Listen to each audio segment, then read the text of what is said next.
Kadar ujiannya yang membedakan. Apa penilaiannya, tolok ukurnya apa? Tolok ukurnya adalah kuat atau lemahnya keimanan seseorang. Semakin seseorang itu imannya kuat, maka ujian yang Allah berikan justru ujian yang levelnya sangat tinggi. Tetapi kalau orang yang mengatakan beriman itu imannya levelnya sangat rendah, maka ujian yang Allah berikan juga levelnya sangat rendah. Lawang diberikan ujian yang rendah saja kadang masih bingung, tidak bisa keluar dari ujian tersebut dengan mudah, apalagi diberikan ujian yang berat. Itu maha adilnya Allah.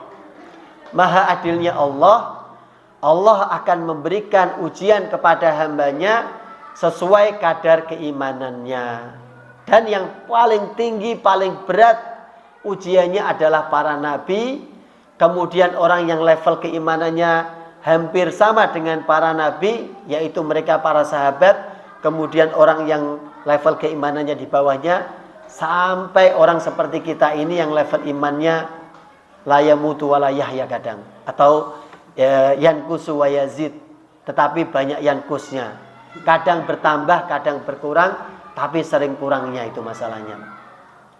Nah, kalau kita sudah tahu kadar iman kita seperti itu, apakah kita mau tetap seperti itu, Pak? Iya, kalau dengan kadar iman yang banyak turunnya, sedikit naiknya ini, kita sudah pede dapat tiket surga, salah besar berarti kita ini. Jangan-jangan kadar iman kita itu tidak cukup untuk bekal kita nanti, sekedar kita bicara di hadapan Allah, menjawab pertanyaan-pertanyaan dari Allah, mempertanggungjawabkan apa yang Allah telah berikan kepada kita. Jangan-jangan tidak cukup, Pak, bekal iman kita yang sedikit itu.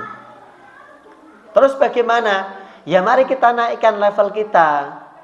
Kita naikkan level keimanan kita dengan cara kita mulai menambah ketaatan kita kepada Allah. Masing-masing kita sudah tahu diri kita sendiri. Oh, saya sholat fardunya alhamdulillah sudah rutin.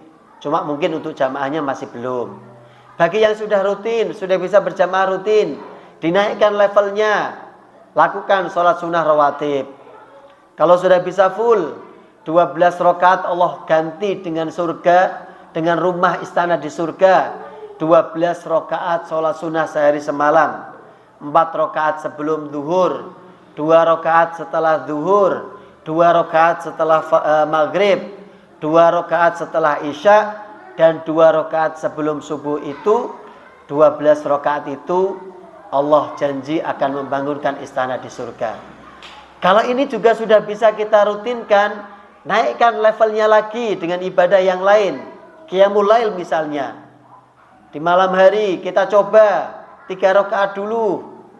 Tapi coba seminggu berapa kali. Sudah bisa, naikkan levelnya seminggu full 3 rakaat tanpa ada yang bolong. Sudah bisa, bersyukur, kita naikkan lagi levelnya 5 rakaat. Begitu, Pak, kita harus naik kelas. Jangan sampai kelas kita tinggal kelas terus sementara usia kita semakin berkurang, kesempatan kita di dunia semakin berkurang, tapi kita tinggal kelas terus. Lalu kita kalau lihat anak kita tinggal kelas, kita marah-marah. Gimana bisa kita nyaman dengan posisi yang sama, dengan keimanan yang sama diri kita? Maka mari kita naikkan level kita agar menjadi lebih baik di hadapan Allah Subhanahu wa taala. Para sahabat tadi juga begitu. Mereka ingin menjadi hamba Allah yang terbaik. Mereka diberikan ujian-ujian yang tidak mudah, tidak ringan. Maka balasan dari Allah juga tidak sederhana. Balasan dari Allah sangat besar. Balasan dari Allah sangat agung, sangat mulia.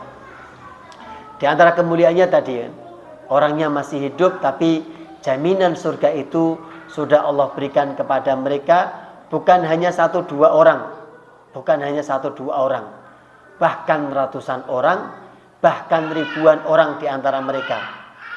Di antaranya mereka para sahabat yang ikut dalam perang Badar.